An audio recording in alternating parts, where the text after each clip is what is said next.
हर बाज की जिंदगी में बढ़ती उम्र के साथ साथ ऐसा समय आता है जहां उसके सामने दो रास्ते होते हैं और तुरंत सरल समाधान देने वाले होते हैं। वही तीसरा रास्ता कठिन व पीड़ा देने वाला होता है, लेकिन बाज पीड़ा को चुनता है। यही से शुरू होती है पुनर्जन्म। स्वागत है आपका अपने चैनल संस्कार पर।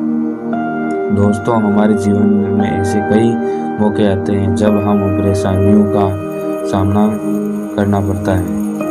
कई लोग तो जीवन में संघर्ष कर आगे निकल जाते हैं और अपने हालातों से हार मानकर जिंदगी के हवाले कर देते हैं। ऐसे हमारी जिंदगी व हमारा कोई वजूद नहीं रहता है।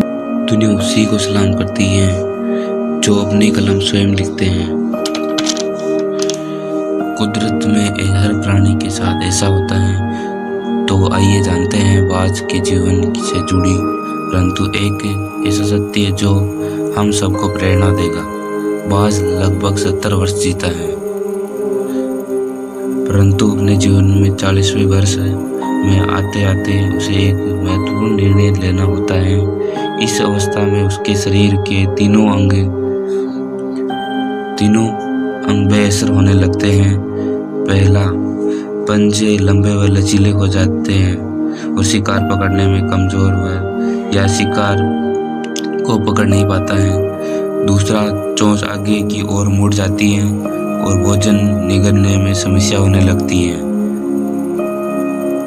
पंख भारी हो जाते हैं और सीने से चिपकने के कारण खुल नहीं पाते हैं। उड़ानें सीमित हो जाती हैं। भोजन ढूंढना और भोजन खाना मुश्किल हो जाता है। तीनों प्रक्रियाएं दार्क होने लगती हैं। उसके पास 3 ही रास्ते बचते हैं, या तो वह शरीर छोड़ दे या अपनी प्रवृत्ति छोड़कर गिद्ध की तरह त्यागे हुए भोजन पर निर्भर हो जाए, या फिर स्वयं को दोबारा स्थापित करे, आकाश के साफ तौर पर जाहिर बादशाह के रूप में बने जहां उस रास्ते होते हैं। पहला वो उसी प्रकार है, दूसरा वह उसी गिद्ध की तरह रहे, तीसरा रास्ता चुनता है। अत्यंत पीड़ादायक और लंबा होता है। बाज पीड़ा चुनता है और स्वयं को फिर से स्थापित करता है। वह किसी ऊंचे पहाड़ पर जाकर एकांत में अपना घोंसला बनाता है, तब शुरू करता है वह पूरी प्रक्रिया। सबसे पहले वह अपनी चोंच को चट्टानों पर मार मार कर तोड़ देता है। अपनी चोंच तोड़ने से अधिक कुछ भी नहीं है पक्षीराज के लिए। अब वह इंतजार करता है चोंच के फिर से उगाने की। उसके बाद वह अपने पंजे भी उसी प्रकार तोड़ डालता है। इंतजार करता है कि पंजों के दोबारा उगाने का। नई चोंच व नए पंजे आने के बाद वह अपने भारी पंखों को एक एक कर निकाल देता है और प्रतीक्षा करता है कि पंखों की पुनः उगाने की। 150 दिन की पीड़ा और इंतजार तब उसे मिलता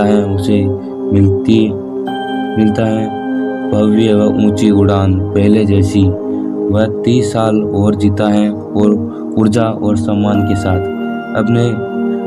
आपने भी कई बार सुना होगा कि भगवान भी उसी का सहायता करता है जो अपनी मदद करता है। आज आपको इसी मिसाल मिल गई होगी। जैसे बाज संघर्ष करता है 150 दिन तक, भगवान उसके संघर्ष के बाद बेकार नहीं जाने देते हैं। नया जीवन देकर कुदरत हमें सिखा देती है कि पंजे पकड़ने के प्रतीक हैं और चोंच सक्रियता की प्रतीक है और पंख कल्पना से स्थापित करते हैं और इच्छा हालातों पर काबू पाने की है। सक्रियता स्वयं को स्थापित की गरिमा बनाए रखने की, कल्पना जीवन में कुछ नया बनाने की। इच्छा, सक्रिय और कल्पना तीनों निर्बल बनने लगते हैं। हम भी 40वें वर्ष तक आते हमारे व्यक्तित्व ढीला पड़ने लगता है। आधे जीवन में ही जीवन खत्म होने जैसा लगता है। उत्साह, आकांक्षा, ऊर्जा नीचे की ओर जाने लगती है। और हमारे पास भी कई विकल्प होते हैं, कुछ सरल व तुरंत कुछ पीड़ादायक है। हमें भी अपने जीवन की मजबूरी भरे अति लचीलेपन को त्याग कर काबू दिखाना होगा। बाज के पंखों की तरह हमें भी आलस पैदा करने वाली वक्र मानसिकता को त्याग कर ऊर्जा से भरी सक्रियता दिखानी होगी।